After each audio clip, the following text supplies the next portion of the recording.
This is a this is a okay, this is a huge course because I think you get the opportunity here to really like look at what's going on in your business, why you're even in the business, and what's motivating you to do the business and do it at a high level and consistently like execute on the activities. Because we're all we're independent contractors. We probably joined this business for the autonomy, right? Like to get the freedoms that we want to do what we essentially want to do with our time, or generate our business with whatever time we have available instead of working, a structured 9 to 5. Not that you don't need a structure, because you definitely do in real estate, but nonetheless, you can make it work, right? While you're doing other things, or you can take your own creative abilities and apply it. And I think that's what makes this business so fun, is you could essentially lead generate or build your business with whatever you're in alignment with, right? Whether it's a hobby, whether it's something that you care for, whether it's a charity that you want to support, there's ways to integrate those things into your business. So we're going to talk about setting goals, but before we go into that, we're going to go over a couple other things as well. So let's go ahead and go over some of the things we're going to focus on today. And of course, in terms of growing the business, lead generate buyers and sellers, right? And to run the business, we're going to talk about setting goals, attend trainings, and get coaching. So these are two of the skills we're going to focus on today. Every day we lead generate, right? And just by you being here today, you are getting coaching. So kudos to you on that. And finally, we'll get to set the goals for your business. So this is essentially the timeline. We're going to envision your big life, right? We're going to understand your goal. And then we're going to do a little bit of activities, and we'll have some recaps, and then we'll wrap up today, okay? Now, to set a meaningful goal, right, you typically got to complete a 411, right? A 411 with steps to move towards your goal. So today it's going to be fun. We're going to go over a couple things, which helps you obviously run your business. And to do that, we're going to ask some big questions, okay? And one of the questions we're going to start with, and I just want to ask some of you that are on right now, where do you want to go? Who wants to share? Actually, since there's only a couple of us here today, I want everybody to share. So who wants to go? How about AJ? You go first. Where do you want to go in this business? Where do I want to go? I want to go everywhere. I don't have that.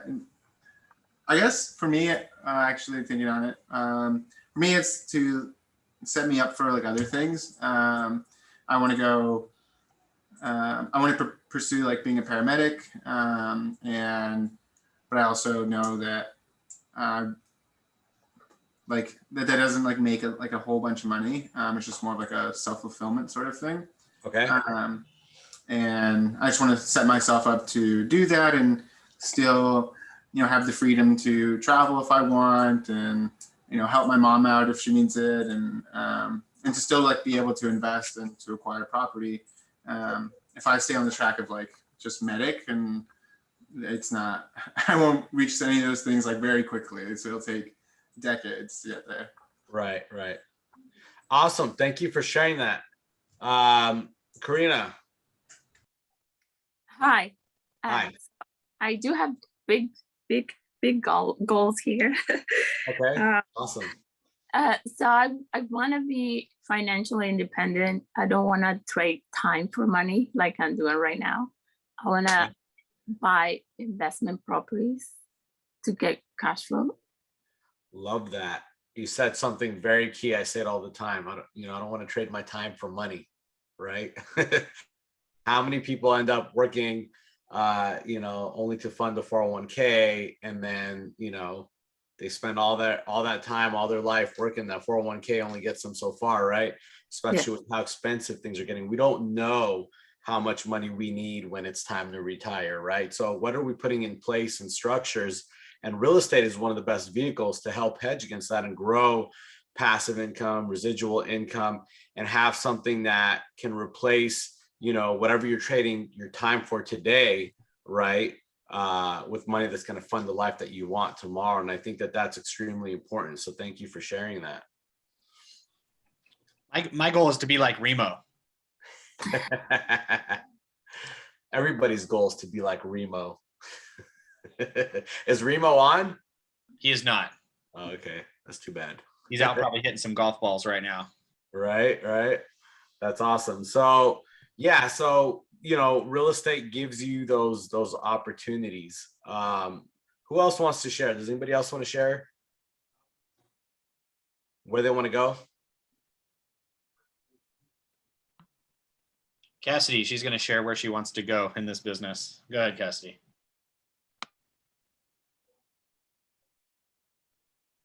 Come on, Cassidy. Thank you, Rob.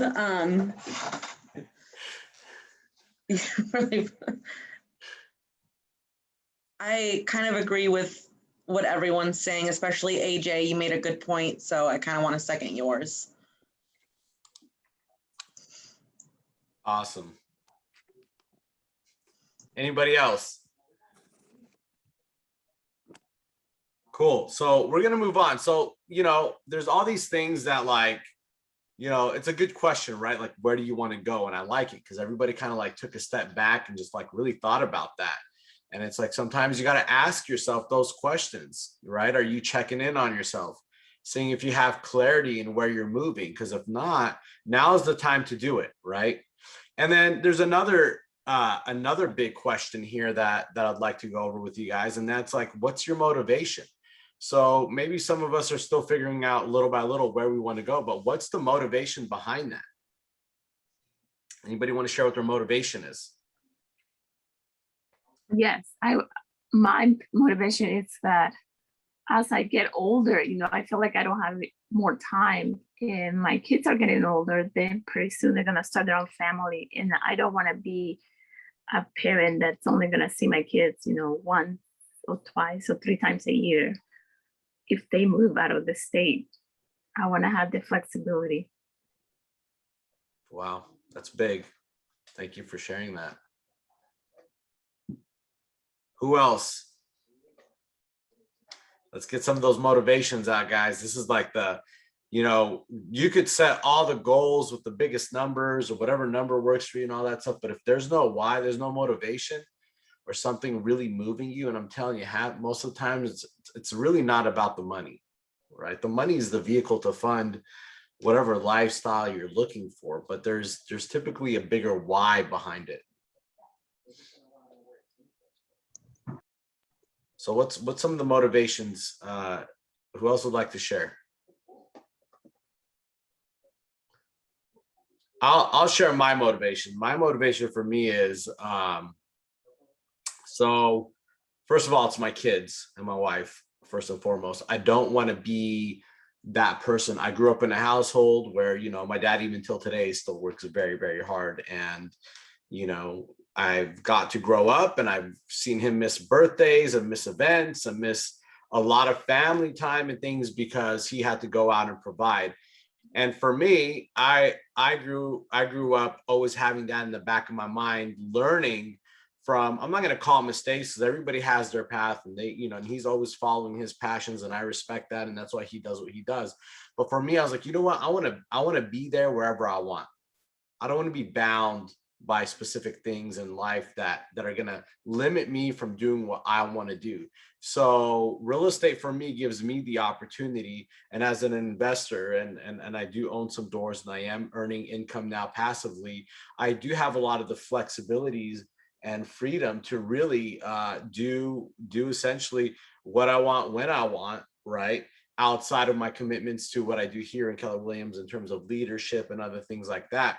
But this is the stuff that gets me motivated to, you know, want to build myself up, to build my character, to build my abilities to lead other people. Because my motivation is so strong. And when I looked around, I realized I wasn't the only one that felt that way, but everybody kind of didn't have at least around me, right?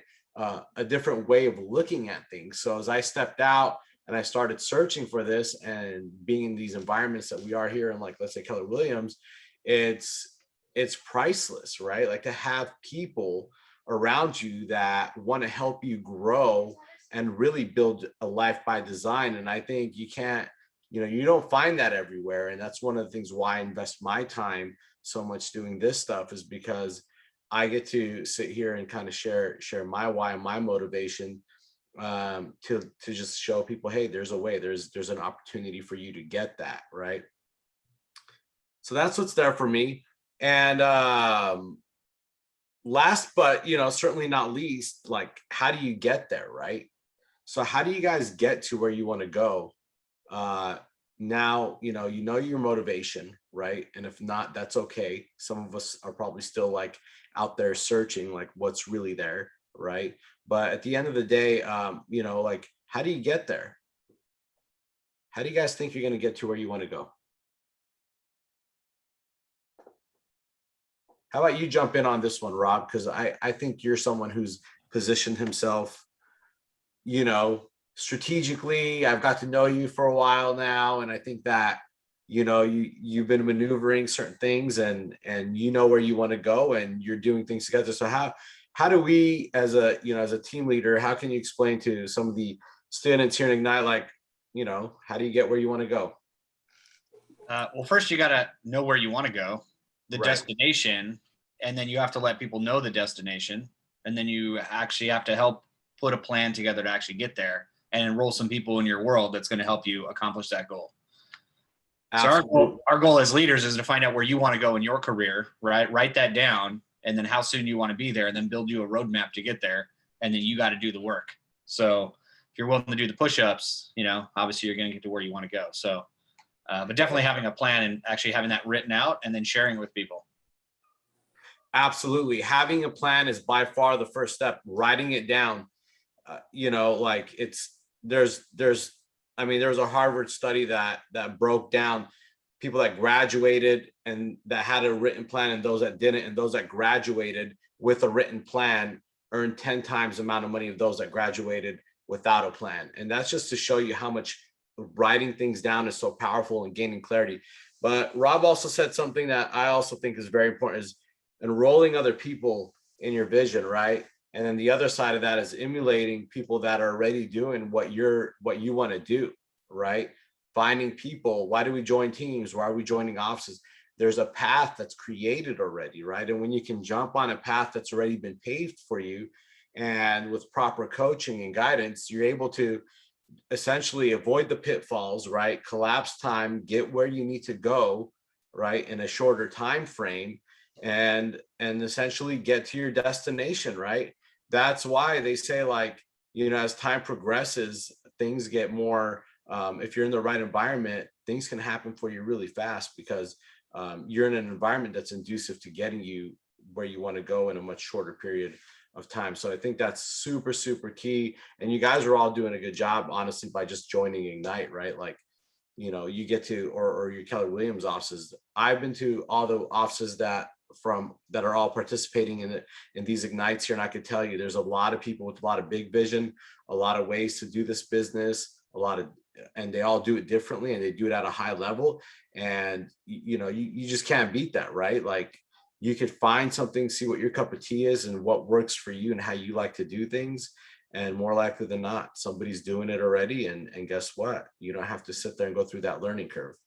So take advantage of that, guys. It's awesome. Does anybody want to share anything else about this? I think this is huge, in terms of envisioning your big life before we move on. Nope. All right, let's get it going. All right, so I'm going to ask somebody here to participate and read the quote. Who wants to read the quote for me? Who we are and where we want to go, and determine what we do and what we accomplish. That's right, the one thing. So who here has heard of the one thing? Okay, I see some hands go up.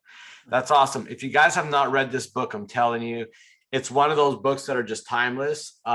You can read it every year, and because every year you're probably at a different place in your business and your life or whatever it is. It applies, right? New things just keep coming out of this book. I love it. I really think it's timeless. So if you haven't heard of it or you haven't read it yet, I highly, highly recommend talking to your TLs. I'm sure the Market Center has some in stock. Pick it up or get the Audible. You cannot beat it. Yep, Rob has it right there. They also have the Rob. I found out they have the like the instructor edition of it or something like that. Like they have the MREA, which I'm gonna end up picking up too. It's kind of cool. So if you get the chance, pick that book up. It's great. The one thing is a book. It is written by Gary Keller and Jay Papasan, right? And it's about how to structure your life and achieve your goals, right? We're going to be talking about a few of the principles in the one thing today, but you should definitely check it out for yourself. Let me see here. So it's important to set your goals because the opposite of this is true, right? What you do and what you accomplish determines who you are and where you go. If your activities don't have a guiding goal, you're likely to be very busy and not pretty much not have much to show for it, right? So you can't mistake movement for achievement. And I think that this business can create an illusion that you're doing a lot, but is it the productive stuff? So it's very important to keep that in mind. And then the mission of Keller Williams is to build careers worth having, businesses worth owning, and lives worth living, and experiences worth giving, right? And legacies worth leaving. None of those just happen, right? You got to be very purposeful to create that. And setting goals, okay, that matter means doing work that matters. That's all there is to it. And when our work matters, we tend to do more of it and we do it well, right? Again, we go back to the why, we go to the motivation. We know why we're doing what we're doing. We now have a strong conviction of why we want to do it at a high level too, right? Cool.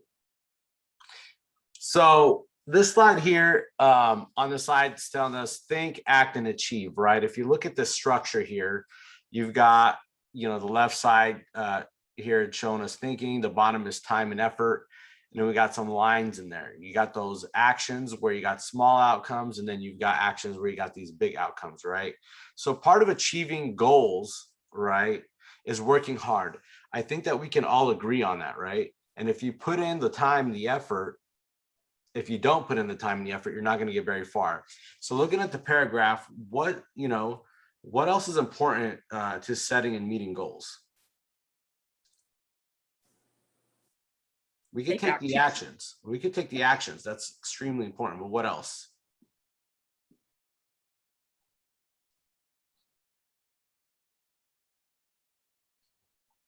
If we look at the left, thinking big, oftentimes we limit ourselves. So we can all set goals and actions, right? But are we setting stretch goals? Are we positioning ourselves and mentally, willing to push boundaries, right? Because if we're thinking big, then we're more likely going to start getting uncomfortable. Is that fair to say? And thinking big is different for everybody, right? We're all at different levels, at different places in life, doing different things, I guess, for the most part. So you got to think like, where am I thinking? And if I'm thinking big enough, does it scare you? Does it make you uncomfortable? Because if it does, that's where you want to kind of visit. That's what you want to keep looking at. Because that is where the growth is. Okay, because we could take actions, which is extremely, extremely important. Because oftentimes most people are too much on the thinking and taking no action. So I agree that, taking action is huge, but when you can take action and think big, it just changes the game, right? So, you don't get big outcomes from thinking small. When we talk about thinking here, we're talking about thinking big when setting your goals and thinking big on how to reach those goals. You have to ask, what are you doing, right? How do you do it? and who are you doing it with? These answers can limit your outcome, or they can propel you forward towards what you want to create. So it's extremely important to consider that. And then on the next step here, you know, how big is your box, right? So essentially, time over task combined with big thinking creates this box, as you could see here, where you've got small outcomes and you've got big outcomes. So the question you need to ask is, how big is your box? If you're thinking big, then you're if you're not thinking big, then you're kind of creating this artificial ceiling of achievement, right? There are only so many hours in a day, and there's so much one person can do with those hours. So I'll share a time with you where, you know, when I first got into business, I was definitely limiting myself. One is I didn't know any better, and I was working with buyers only. Now, I'm not saying there's anything wrong with buyers and working buyers only. I'm just saying, after I came to Keller Williams and I realized how much more powerful getting listings are, and how much more leverage I had, I can look back and say, yeah, I definitely was limiting myself. Another thing that I limited myself with is I avoided creating a database and reaching out to my family members and friends, right? I was too worried that I was going to get judged. I was too worried that they knew me for whatever else I was doing in the past, that they weren't going to trust me. And really all I was doing was limiting myself, because this business is so powerful if you can get beyond, you know, your limiting beliefs, especially when it comes around friends and family, because the reality is we can all be in agreement about things to create whatever we want to create. But when we take ourselves out of the game before we even start, then we can really, really limit our business, especially because your family and friends probably know you, they like you, they probably will do business with you, but for whatever reason, your actions are not communicating that. So it doesn't happen. Next thing you know, they're out there working with somebody else who's not looking out for their best interest, who ends up putting them in a tough predicament where you could have been that one to make sure that they were getting taken care of. So there is two sides to the coin here. So sometimes we're not just taking away from ourselves, we're taking away from the people around us when we don't allow, when we limit ourselves and not allow ourselves to contribute to our surroundings. Okay. So think about that. You know, think about what, you know, what's limiting you right now from gaining or creating the business that you want to have. And I can tell you right now, having, starting your database, right, is probably the most important. As the productivity coach here in the office, I do not do a GPS without the number one priority being your database. It's just not going to happen. It's that important. Okay. Many new agents do limit themselves right away, right? Many don't call their sphere. They just hope business will come their way. Maybe they aren't systematic about lead generating, right? That's a big one. Are you systematic? Do you have a schedule?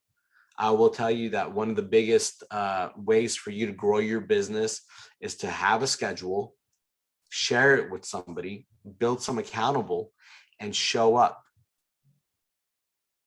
Right? I know that it's your schedule and essentially you are your own boss, but find a structure to make sure that you guys are committing to your schedule. Because if you have that schedule and you're systematic about it and you're doing the proper activities day in and day out, you will produce in this business. I think one of the hardest challenges, or one of the biggest challenges most people have in the business, is following their own schedule, because essentially they are their own boss. So maybe you refuse to learn your scripts, right?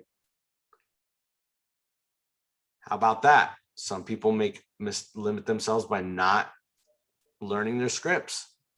There's nothing better you could be doing with your time between lunch and other things than to have a script and just going over and over again. Because most people, especially who are in this business, whether they're lead generating for 10 years or just started, the reality is if you take a break from scripting or you take a break from lead generating, you're not going to hop back on the phone as if you haven't skipped a beat, right? Like it does show, it will reflect your performance. You miss a week of lead gen, 2 weeks, 3 weeks, even top producer, you do got to, take probably another week for you to get back to where you're flowing again. It's that important. So practicing every day is huge. Scripts is definitely a big one. And the reality is most agents don't stay in the business because they don't treat it like a business, right? They're not seeing a good return on their time and effort. And really what they're not getting good, the reason why they're not getting a good return is because they're not sticking to the schedule and not sticking to the key activities. Who can tell me some of the key activities of a real estate agent and what they should be doing day in and day out? Lead gen. Lead gen is one. Give me some other ones. Follow-up. I'm sorry. Follow-up. Follow-up is two, correct? What else?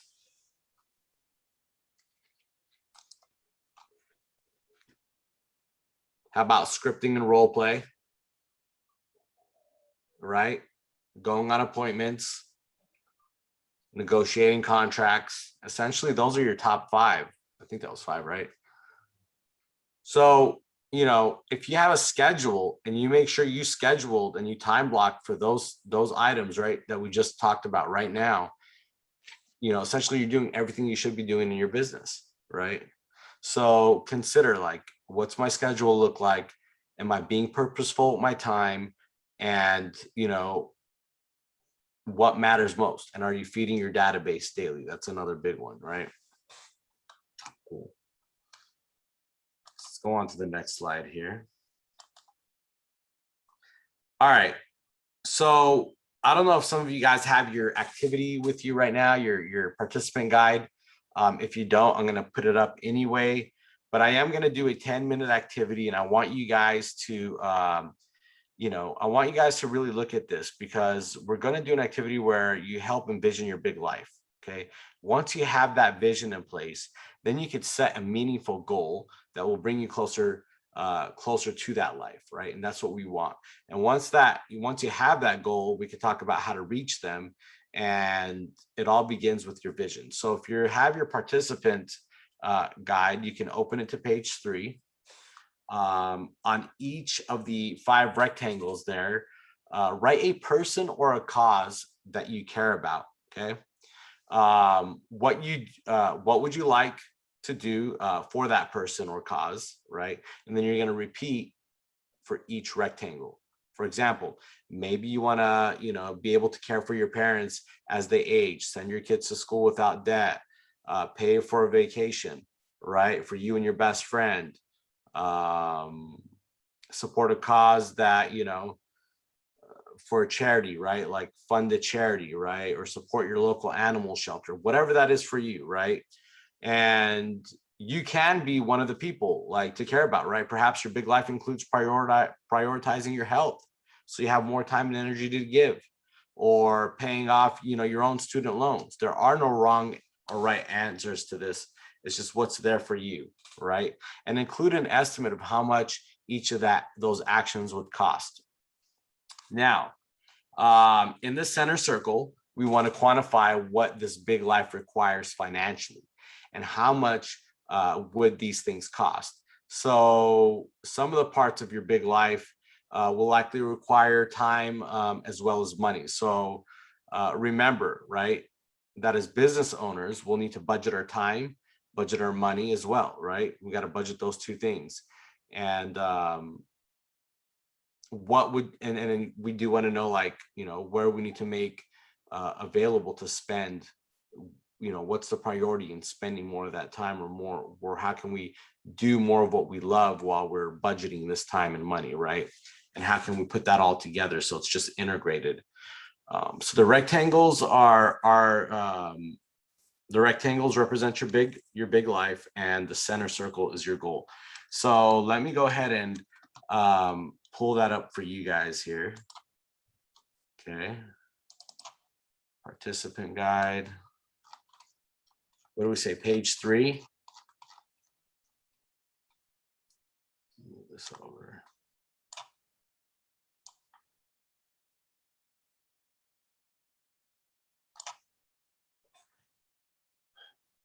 Let me zoom out of this a little bit here. Okay, can you guys all see that, or is it? So if you don't have your participant guide in front of you, just take out a sheet of paper Right now it's 10:35. So let's go to 10:45. And just, go through that. And the instructions are right there on the bottom, and I'll be back shortly.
How are you guys all doing over here?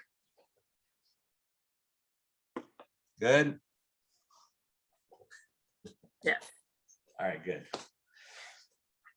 We got 7 more minutes.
Hey Arthur, how you doing? I'm good. I'm good. How are you? Good. Thanks for joining us. We got about 3 minutes left. What we're doing here is we're putting in people or causes in our life. The instructions are right there on the bottom. It says on the rectangular on the rectangulars, write a person or cause you care about, what impact you want to have on them, and essentially how much would it cost, right? And then in the circle, right, the combined cost for each rectangle. I Okay, see. And how many rectangles total? there are 5. 5. You see the shared screen? It should show. I do see, I see my big life, and then I see like half of the other screen, which is the circle and 3 of the boxes. Okay, let me minimize this a little bit. Maybe this helps. How about now? No. Everything's still the same. Okay, let me see here.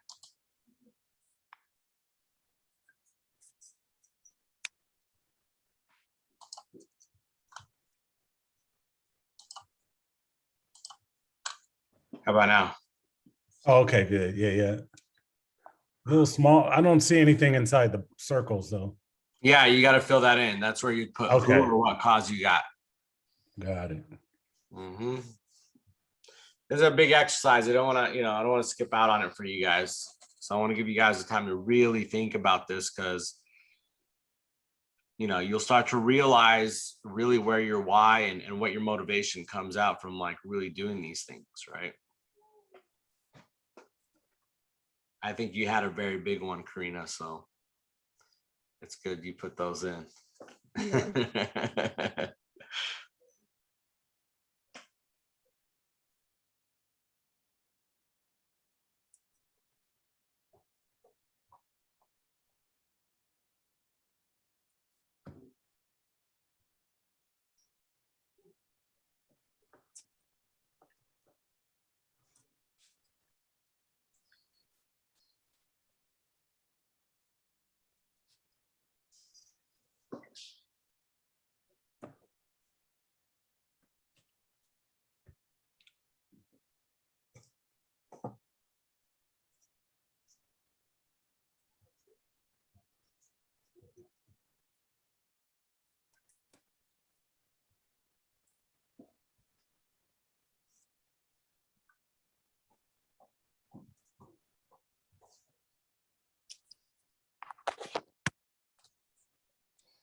All right, we're about that time. Who wants to share?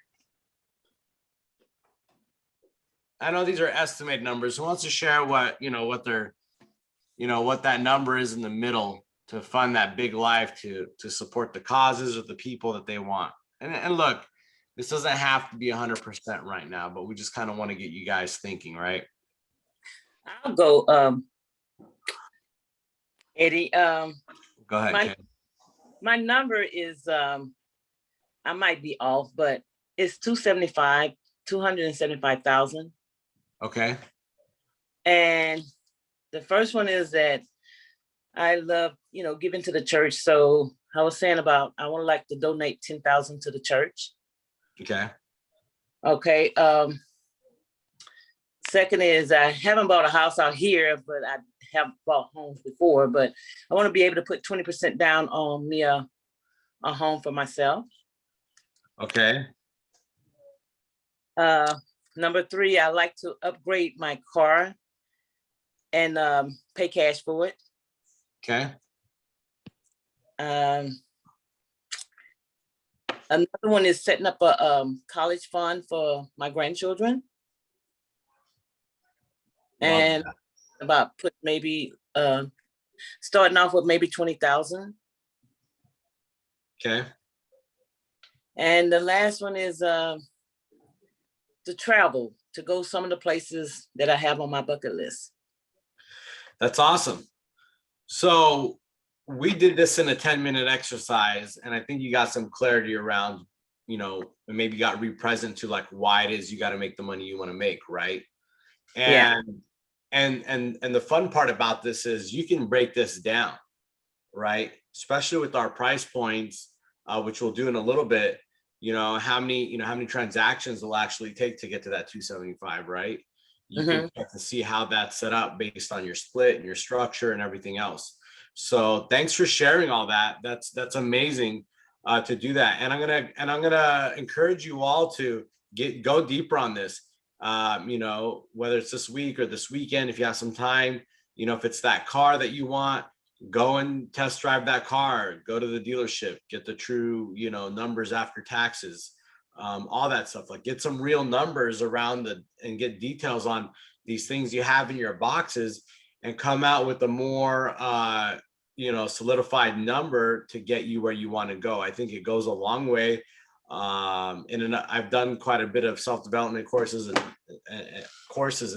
you know, we've done exercises where we've done that, and it goes a long way to actually, you know, really touch, feel, and just see what you want to, you know, what it is that you want, right? And getting in the car and just test driving, for instance, as an example, like that really does something in terms of getting you grounded to getting where you want to go and getting you present to it. Who else wants? Thanks for sharing, Kay. Who else wants to share? I can go. Go ahead. So why am I working in real estate? Is that basically the question? No, the question, well, it's envisioning your big life, right? And then, you know, and essentially like, what would be the, you know, what are the things that you care about, people or causes, and what would it take to fund, you know, Got it. those Okay. causes or Yeah, those, or I think I did it right. I think I did it right. Okay. So basically my 5 whys are: one, I want to pay off my current mortgage. Okay. I want to build wealth for my family. And I want to buy a second home in Spain. I want to invest in other businesses. That's awesome.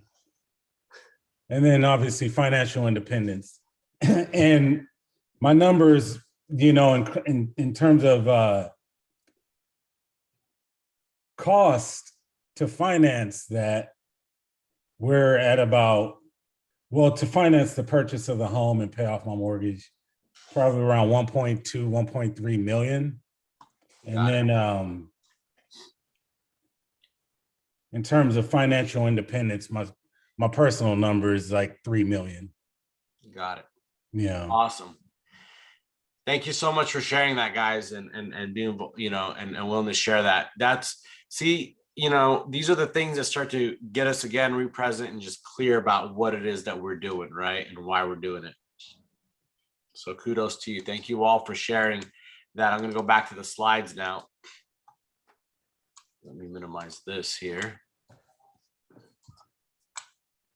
All right, so let's go on to the next page. So we talked about, you know, envisioning your big life, your why, your motivation, who's going to get you there, what's going to get you there, all that stuff, right? And now, you know, we want to understand the goal, right? And that's the next step we're going through, and have a vision and a goal, right? So we got the vision part down. Now we're going to do the goal, and let's look at what it means to achieve your goal through real estate. So the first thing we need to understand is how your commission works. Many new agents get the check and the first thing and for the first closing, right? And they pocket the whole thing. I mean, it's an exciting amount of money, especially in our price points. And the situation, what that really leads you to is a little bit of trouble down the line if you're not understanding how to separate that money and allocate for specific things. So let's talk about where your money goes and how much you'll actually and how much actually will be going right towards your goal. There are very general numbers that are meant for this example. Everybody's is a little different based on numerous things, but we're going to have some examples here. And especially if you're on a team, this could be a little different, but nonetheless, just follow through. And first, if you're on the seller side of the transaction, half your commission amount goes to the buyer, right? When you're out there and you're at a listing table and you're negotiating 5 or 6%, right? For the most part, not all the time, but for the most part, and for this example, could be true that it's a 50-50 split, right? 50 to you as a selling agent, listing agent, and 50% towards as the buyer's agent, right? So once you have your half, right? Let me move this on here. Once you have your half, about a third goes to the market center. In our case, maybe about a fourth, right? In terms of franchise fees and royalties and a few other things, right? And then after you pay the market center, roughly another third goes back into your business. This is there to cover your marketing, your operating expenses, sign, your car, your phone, and anything else you need to conduct and grow your business. Right. And then finally, right, you get your share, right? With the caveat though, your take home typically includes your taxes, right, in it. So you got to put money away for your taxes, and you got to be religious about this, guys. You don't want to, we are 1099. So you want to be careful in how you're structuring this. Obviously, I'm not a CPA and I'm not going to instruct anyone what to do with their taxes, but talk to your accountant, make sure you have somebody in place. We do get large commission checks. They are 1099 for the most part. Maybe some of you are passing it through your company, whatever that is, make sure you got a professional who could guide you in how much of that you should put aside, right? Based on your tax bracket and other things from each check. Okay. You don't want to have like a year's worth of work get wiped out because you failed to plan. So, even though we get these big checks, it does get distributed accordingly. And you have to consider, where does it go and how do I reinvest in my business, right? Because let's face it, yeah, we could go off and enjoy the money and put the taxes aside, but at the end of the day, we want to grow our businesses, right? So if we got to act like a business, we got to think like a business, and we got to do what businesses do. And that means allocate certain things. And as a side note, I will give you guys just a little tip here. But last year I read this book called Profit First. If you haven't read it, it's phenomenal. It's one of the best books I've ever read in terms of how to consider using your money. There's I think it's antiquated that, typically we go to work, we take all our expenditures, we pay those off, and then, whatever's left over, we'll pay ourselves. And that's how people have been thinking about how money works this whole time. Now, when you look at Profit First, it kind of turns it around. It says, make your money, pay yourself a profit first, and then pay everything off. Because the reality is we'll keep finding reasons to extend our expenses, right? We'll keep finding and justifying reasons why we should spend more money. So the idea is if you're eating off a smaller dish, you're going to consume less food.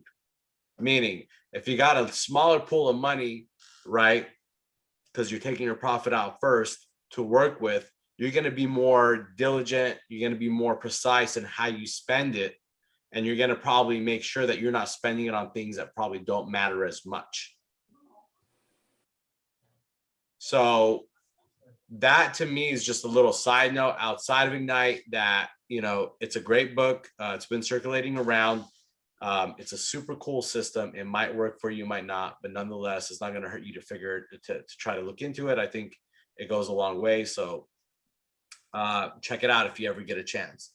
It does have a place where you allocate, you know, your taxes, where you allocate a little bit towards, you know, owner's compensation, operating expenses. So it tells you how to break down your bank accounts and stuff like that. So again, it's on you. Check it out. I think it's a great book. A lot of people I know have read it and have implemented a lot of things from it. But with that said, I mean, what are you guys getting from this now that we discussed kind of how your checks are broken up in, you know, 3, 4, or 5 pieces here? What are you guys getting from this? That's a numbers game. You know, if you know how much you need, you'll know how many houses you need to sell. Absolutely. 100%. What else?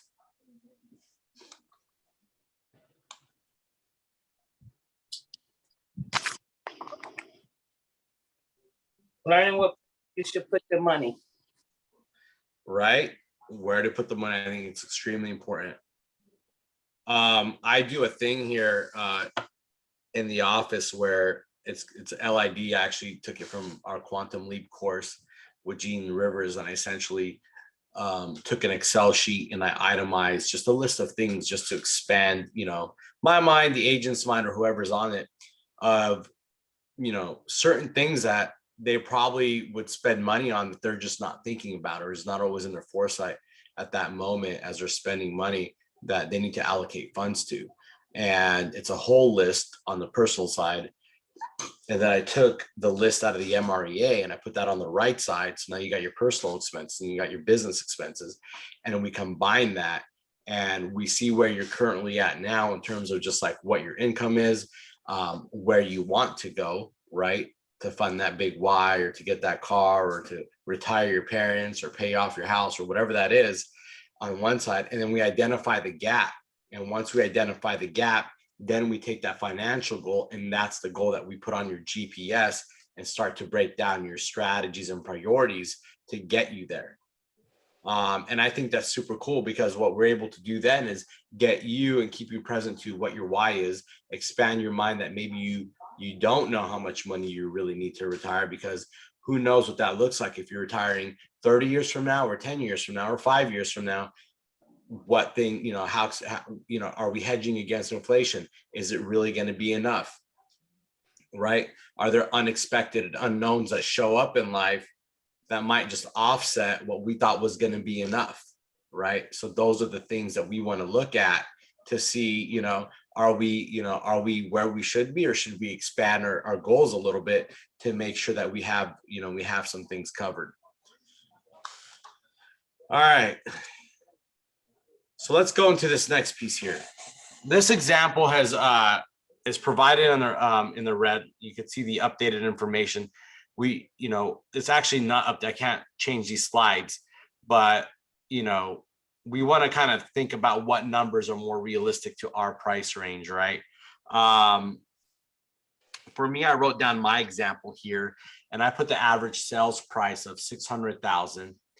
And I changed my average commission income GCI to 18,000. So I took pretty much, all right, we're about 600,000 in our market centers, our areas, maybe a little bit more. I think Cerritos is 675. I'm not sure what Long Beach or La Mirada is, but 600 is a fair number.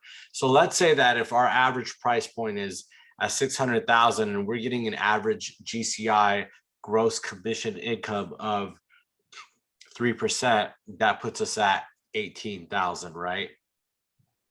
So our objective in this activity is to get real about tying your business to your goals. We're going to figure out, based on how much money you'll receive from a transaction, how many transactions you'll need, right, this year to meet your goal. So you could go into your participant guide. This is in there for you guys to do this, and there's a breakdown. Whoa, lost that there, hold on. And it's about, and there's an activity in there. And first, we're going to estimate your average sales price and average GCI. As you experience selling more homes, you'll be able to estimate an average sales point and GCI that fits your transaction more accurately. Okay, so now our market center, again, I put 600,000 just to keep it round and simple, and the average commission income at 18,000. Is that fair for maybe some of you there? Does anybody know what their average sales prices based on their current sales or their average commission income?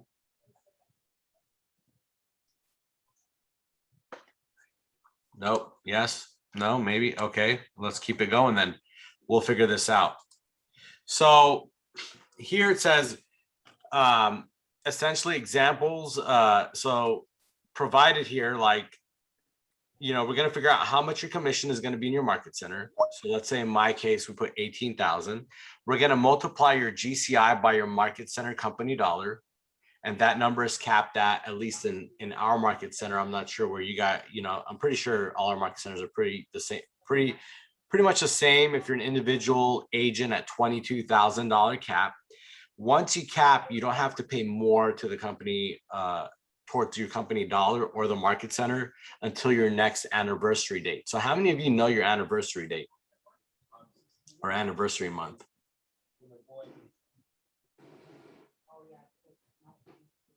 I think mine's August, August or July. Okay, awesome. I Who know the else? month, but not the date. You know the month? Okay, what's your month? April. April, awesome. My month is April as well. So it's so important, guys, for you to know that, because think about it. You get the opportunity to get 100% of your commission, right? So what does that look like when you're ramping up? You're getting 100%, and then your anniversary is coming in, and your pipeline is now filled up for April closings, and you've got that April date coming, right? How awesome would it be to cap again in April, or cap within 2 months of your anniversary date, right? So you can strategically, build your business and know how to keep it going, right? And take advantage of some of the things we get to do here, which is be part of amazing market centers that give us a lot of resource and still provide, get 100% of our commission. Awesome. So the next we're going to look at is your franchise, right? Royalty fee. And generally that's 6% of your GCI. Okay. This is capped at $3,000. Now you can add those things together to get a maximum amount of money that you'll pay towards the market center. And then of course, the next 12 months. In my case, 22,000 plus 3,000, I'm paying my market center $25,000 a year. And essentially, maybe I think you guys are doing that. If you're on a team, typically that cap gets dropped to 11,000, or whatever your market center has. But all our franchise fees, from my understanding, in our market centers are around the 6%, which caps at 3,000 as well. So, in this case, they're showing the company dollar here at 27 plus 3. So their cap is with franchise and everything is 30, right? 30,000. Transaction goals, right? So if you want to net $100,000, okay, and your royalty cap is, let's say, $30,000 based on this example, your business expenses are $50,000, your total GCI plus what you want to net plus your company dollar and royalty cap and your business expenses, it shows here we're generating 180,000, right? So if you take your average check in this example of, let's just say, $9,000, you would need 20 transactions to close, right? To get to that 180,000.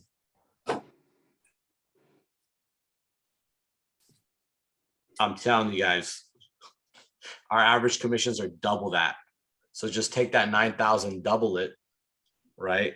And your annual transaction goal is probably 10 to get that 180 based on these numbers, this example here, right?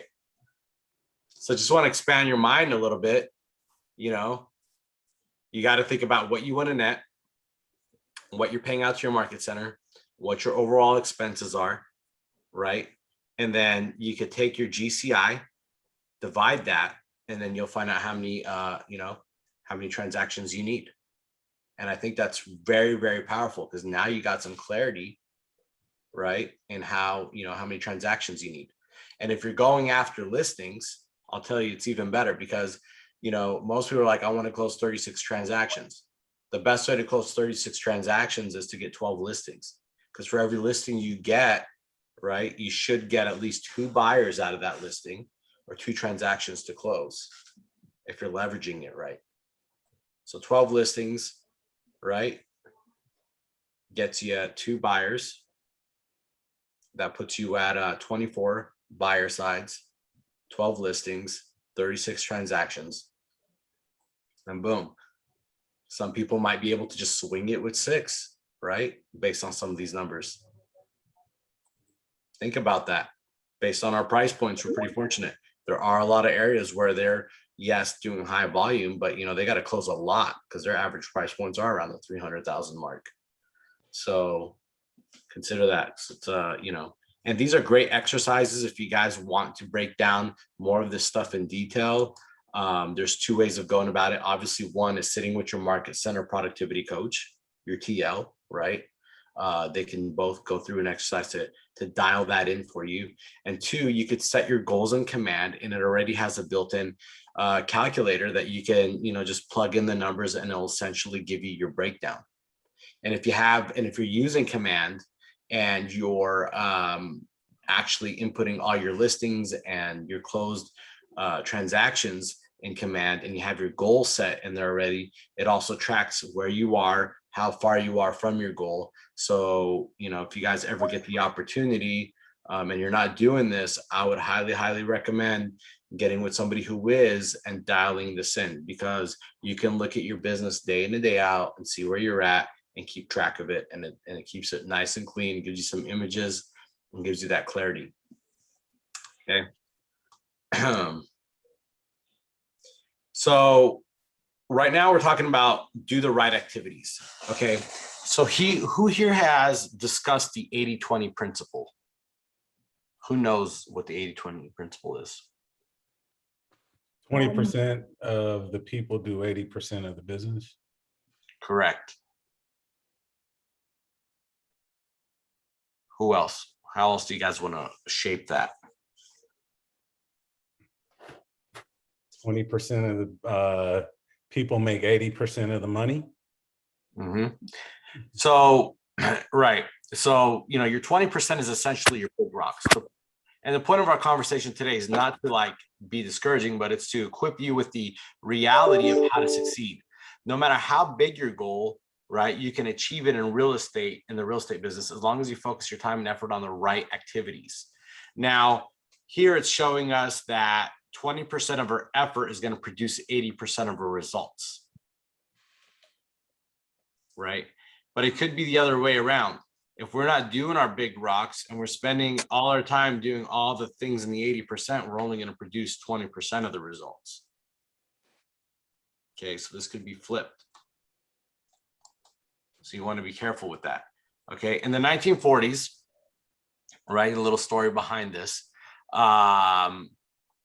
Quality control manager Joseph Juran documented a life-changing universal principle that's called the vital few and the trivial many. The idea was relatively a small percentage of your effort will lead to a vast majority of your results. He attributed some of his findings to the statistical work of the Italian economist Vilfredo Pareto, who had observed that 80% of the wealth in the country was owned by 20% of the population. As fate would have it, that broadly embraced the principle to be known as Juran's law, but as Pareto's principle. These days, we simply call it the 80-20 principle, right? The idea is 20% of your actions will lead to 20%, 80% of your results, right? Maybe one of the most powerful principles that you can apply to your life. It's about getting the most out of your time and your effort. It's about maximizing your results. It's about having focus. Does anyone know when we say big rocks, what we mean by that? Because if your day is a jar and you put in big rocks, and at first you put all the little rocks, the sand, the gravel, etc., right? And then you won't have, if you do that, then you won't have room for the big rocks. Your big rocks are the most important activities of your day, and those that which cannot be skipped. I'm going to repeat that. Your big rocks are the activities which those that cannot be skipped. Your little rocks are the distractions, the smaller tasks that may need to be done, but aren't going to get you closer to your goal, right? So it's important to understand why we do these things, right? And honestly, the most successful people, most businesses, or running successful business or doing anything at a high level, I realize will do one or two things, and the rest end up resolving itself, right? So what's your one thing, right, that you're going to do that's going to make everything else easier, unnecessary? For us, it's probably going to be lead gen. For team leaders, it's probably going to be recruiting. I mean, you could take this to sports. For specific positions, there's that one thing that you could do that's going to just change the game if you just focus on doing it day in and day out. So identifying what that is gives you the advantage. And there it is. What's the one thing you can do right now that would make everything else easier or unnecessary? You want to ask yourself that question. And you want to write that down. I would remind yourself of that every single day. Another way to identify your 20% is to ask it's not just to ask this question, right? But to look at it every day and make sure that you're staying in alignment. Now,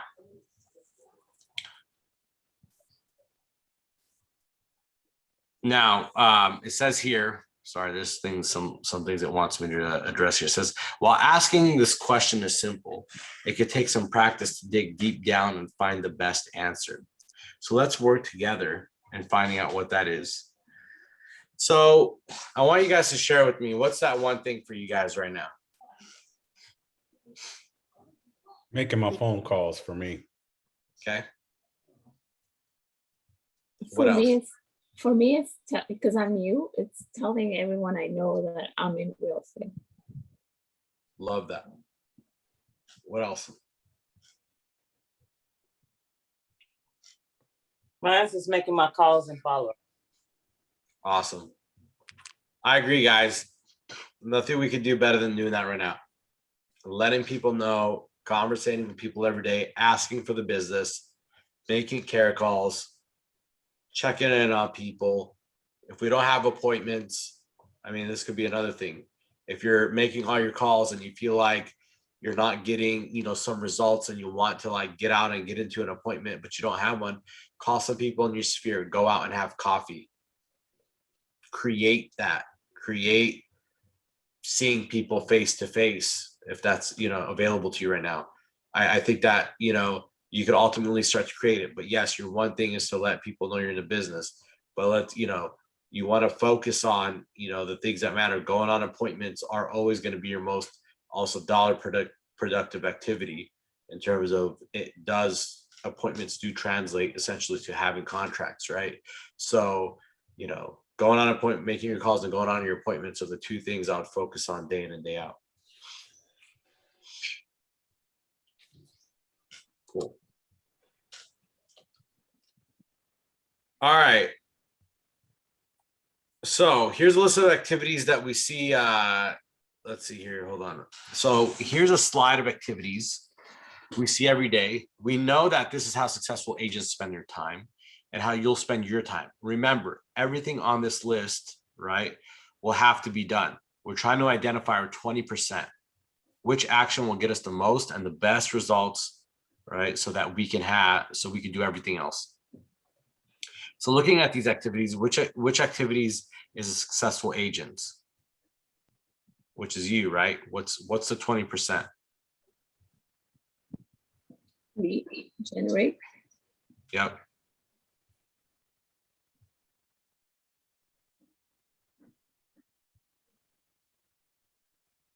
Lead generate, right? It's the first thing what we do every day. And if we don't lead generate, we don't have a business. So I want to ask you guys this question, and you guys be honest with yourselves. How many of you are lead generating every day? I just started. Okay. Got a Red X Power Dollar and Love committed to 50 calls a day. Love that. And 50 I'm calls also or trying- 50 calls or 50 contacts? Well, I'm trying to contact as many people, but 50, 60 calls Okay, is really what it is.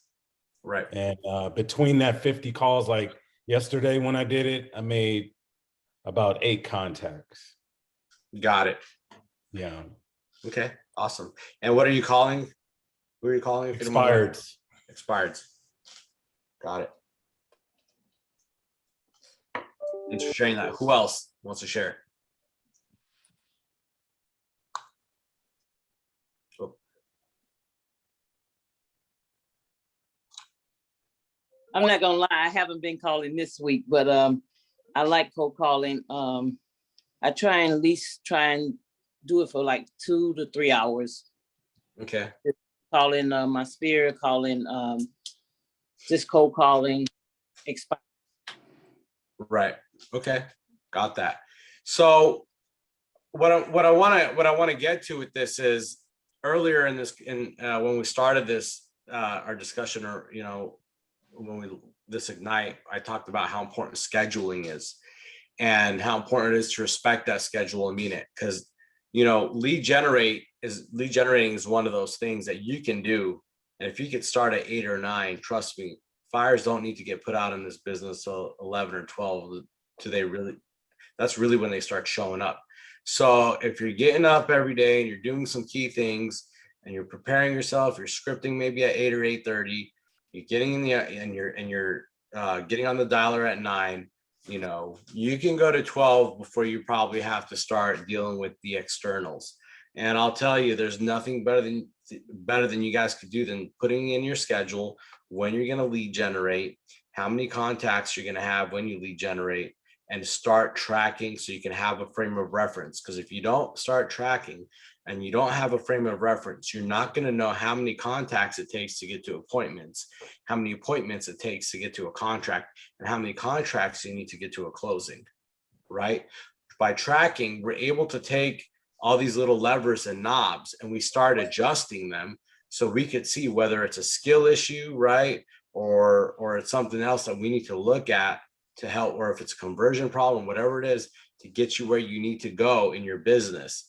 And if we're sporadically lead generating or doing it when we feel like, right, it gets harder to really have, you know, the proper measurements or structures to read, to say, hey, you know, I know that, you know, it takes me 120 contacts before I get an appointment.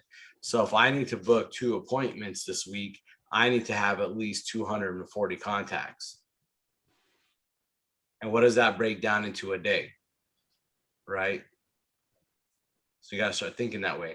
When I used to do Bold, which I hope they, you know, start coming back around, which I think they will sooner than later, you know, we used to have Bold 100s. I knew that if I was going to do a Bold 100, I was going to dial on a dialer, triple dialer, 12 to 1300 numbers to talk to 100 people in 5 hours. And when I mean talk to them, I'm asking for business, if they're thinking about buying, selling, or investing in real estate. So I knew that, right?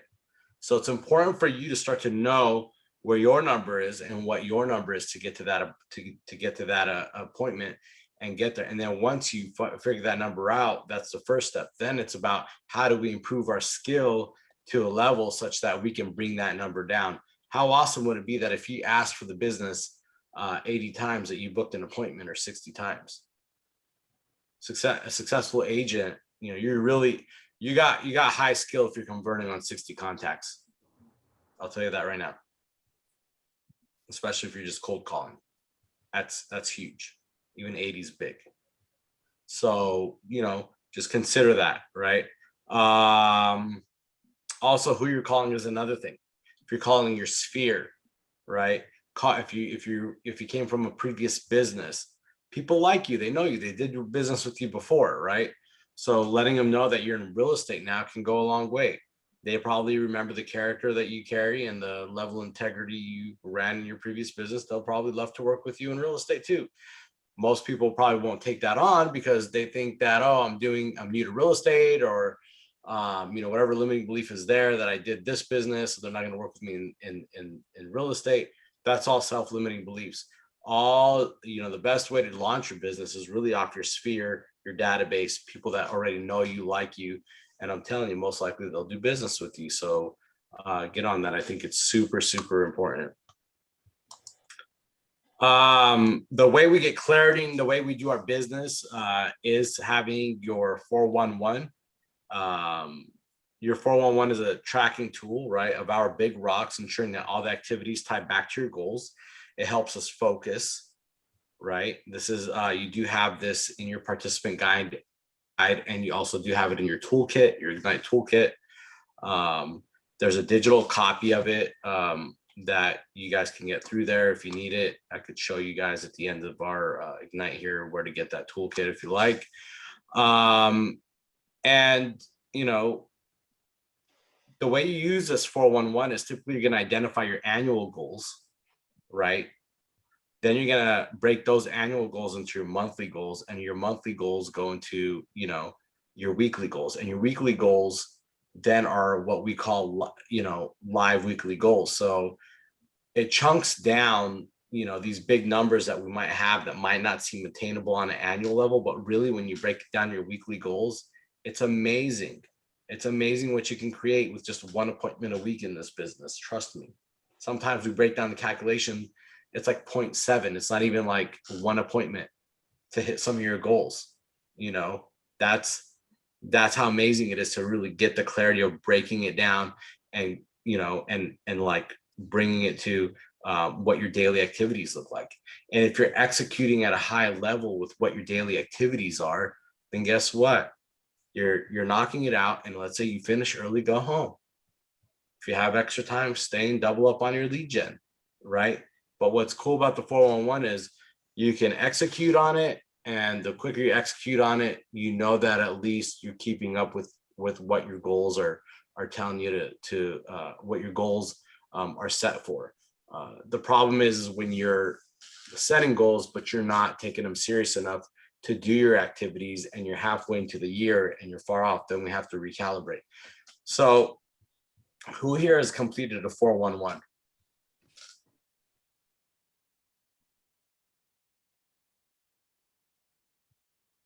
We have 11 people on the call here. Nobody completed a 411 yet? No, I haven't. I haven't. Okay. Have you, Cassidy? Yes? Okay, good.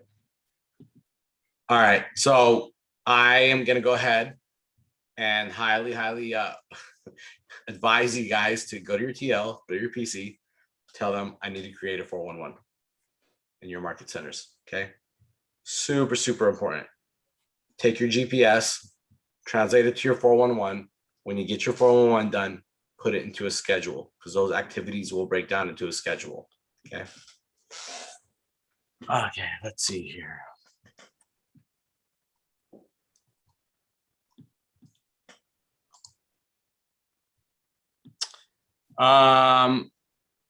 Yeah, we don't want to lose focus, right?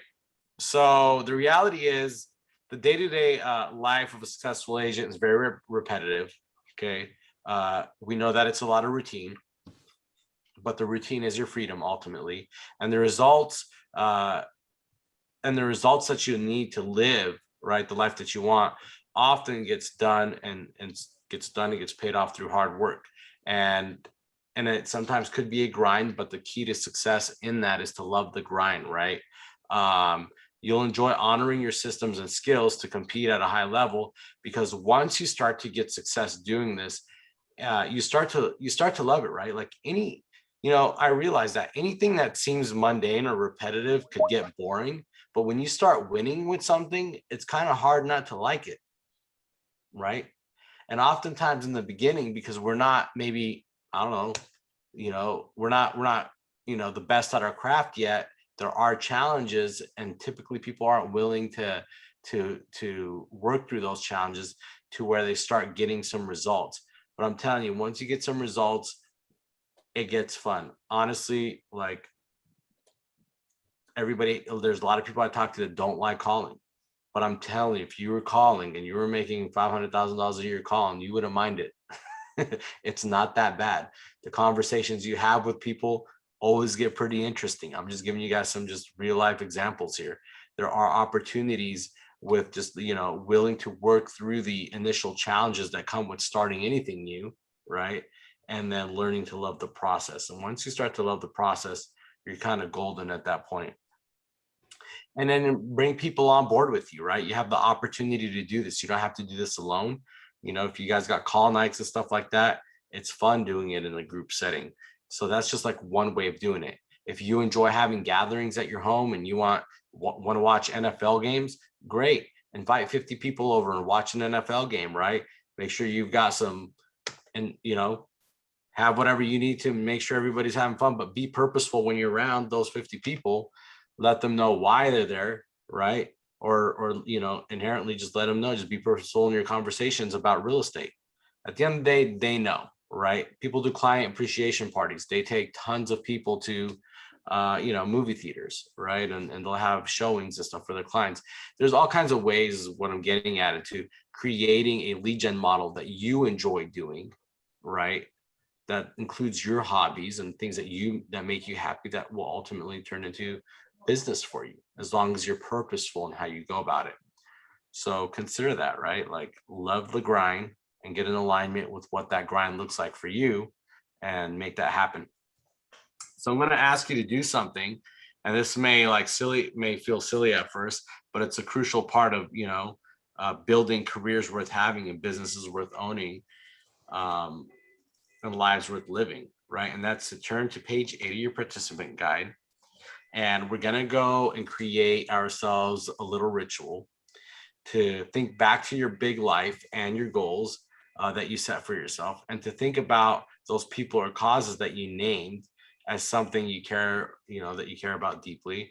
And I want you to use that person or thing you care about to create an affirmation. Okay. You're going to say the affirmation out loud whenever you begin a new task. Okay, the key to creating a powerful affirmation is to be specific, to tie in the activity you are doing to a greater goal, to remind yourself why that works. So oftentimes we all have different things that come into our minds at different times. We have limiting beliefs that show up maybe right before we're going to pick up the call or go approach a person or go into a listing presentation. What affirmation can you guys set for yourself, right? That you could tell yourself before you walk into something. And I really want you guys to think about this, like what triggers you too, right? Like what triggers you before you're about to do something, before that voice in your head might just trip you up and like maybe take you out before you get in. And it's usually something that makes you uncomfortable, right? I'm going to give you guys just like a minute to think about that, right? Like what makes you uncomfortable, but is a big rock. Okay, let's build it that way. What big rock makes you uncomfortable, and what positive affirmation can we create built around the people or causes that we set up earlier in our exercise? What affirmation can we create to overcome that little piece in our mind that might throw us off? I've got some people in the chat here putting things in. They're home, they're happy, and they want to talk to me. Love that.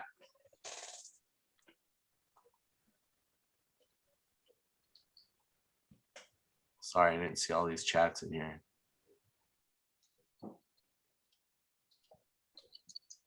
Awesome. Who wants to share an affirmation? It could be anything, guys.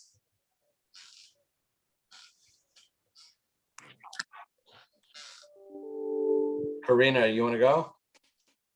For me, I like to tell myself that I'm learning the business, because one of my things is like I feel like I don't know what I'm doing. So I feel like that's holding me back. So I would say I learn in the business. If I don't know it, I will ask for help. Love that. If I don't know it, I will ask for help. Mama said I could do it. Come on, Rob. Who else? Thank you for sharing that. That's a good one. I got one. I want to become a great listing agent.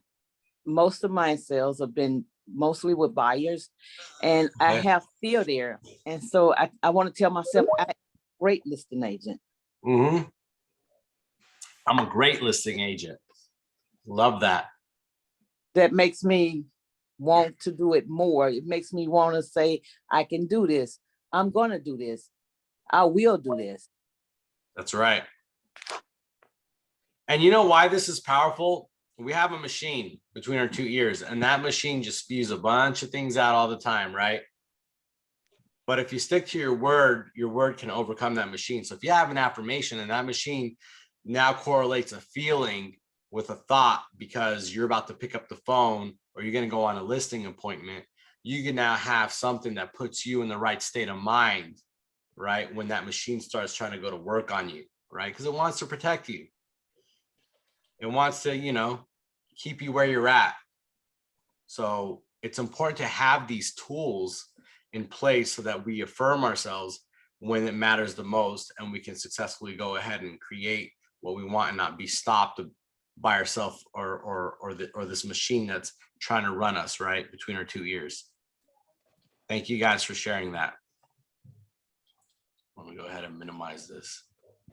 I am a listing agent. Love it. Who else? All right, cool. All right, we're getting close here. So who wants to read this next quote for me?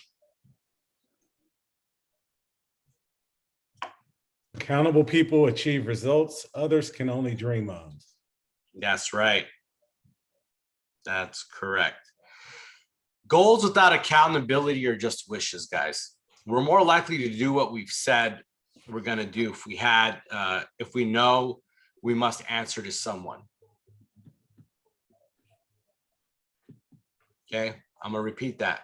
We're more likely to do what we've said we're going to do if we know we must answer to someone. So who are you guys answering to? My wife. I was waiting for someone to say that. I answer to this guy right here. I love that. This is my appointment book and kind of my daily guide of to make sure I stay on track with my daily minimum, the habits that I want. That's phenomenal. If you answer your schedule, my man, you are well on your way. Probably already, I'm sure, had tons of success already. It's a big deal following that. That's awesome. Who else wants to share?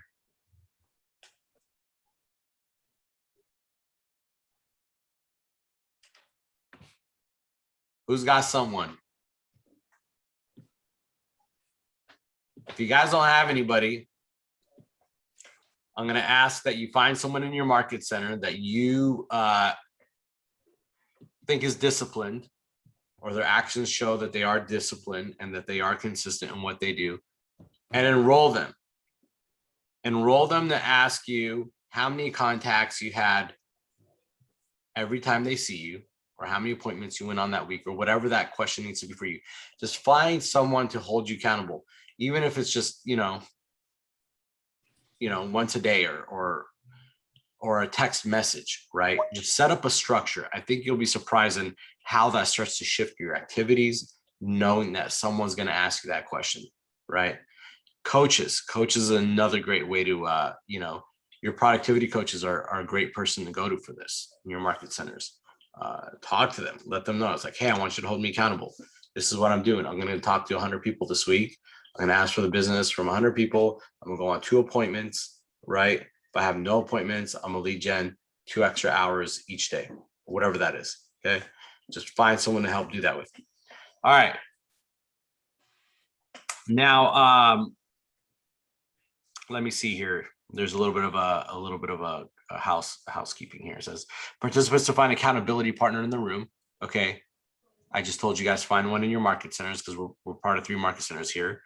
Once you guys have found that person, you should share your 411 with that person and identify your annual, monthly, and weekly goals. So there you go, even better.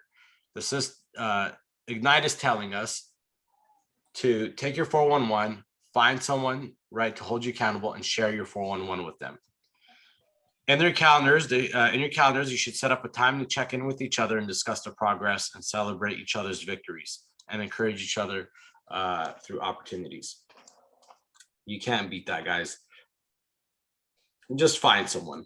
Okay, I'm not going to repeat it again, but find someone and share your stuff with them. When you share your goals, it goes a long way.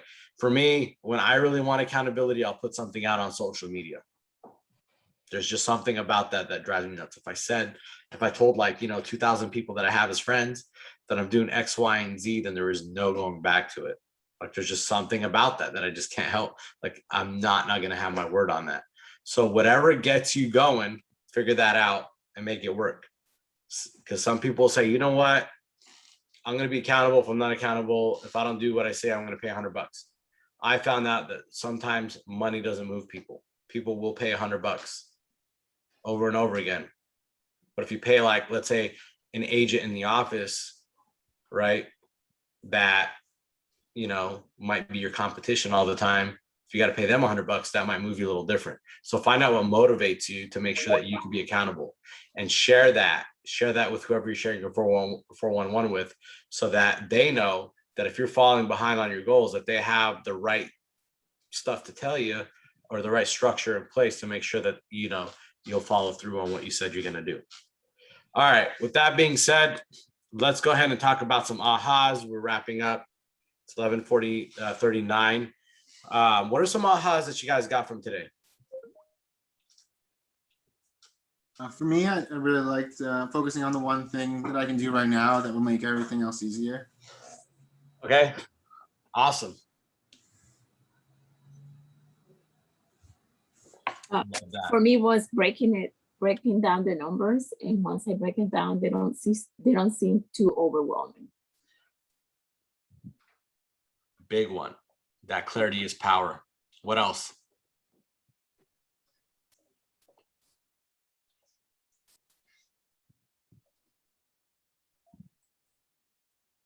Start calling early. Start calling real early. I actually realized that yesterday when I hopped on the power dialer for the first time, and I got a guy and he said, "Oh, you're about the 20th agent." And it was 10 o'clock. I said, "Okay, we're going to start this show at 7:30 every morning." There you go. And we'll go from there. There you go. Expireds are like that. There's only a certain amount of expires that come in each day. And there's guys that are starting at 7:30 all the time. So yeah, you got to get early on those for sure. And another little piece of advice, you could call old expireds too, 3 months, 6 month expireds as well. Sounds good. Yep. What else? What other ahas?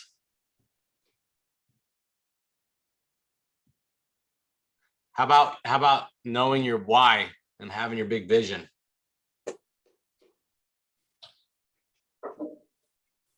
All this stuff is great, but I really think that if everybody, put a vision board together, put their why around it, put a picture of their family in front of their computer, something that's going to remind them of why they should, why they're doing what they're doing day in and day out, will go a long way. So I'm going to go ahead and end it with that, guys. Does anybody have any questions before we wrap up here? Is it still going to be a class tomorrow? Mr. Rob Ross, is there a class tomorrow?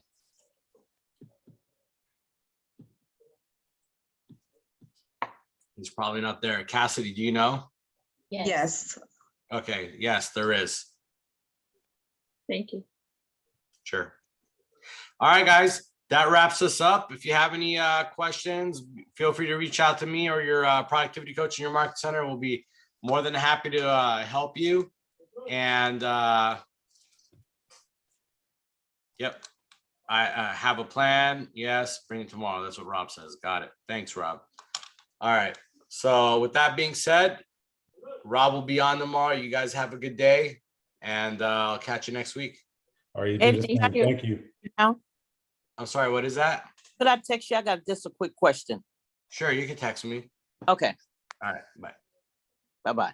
Bye, everyone. Bye, everybody.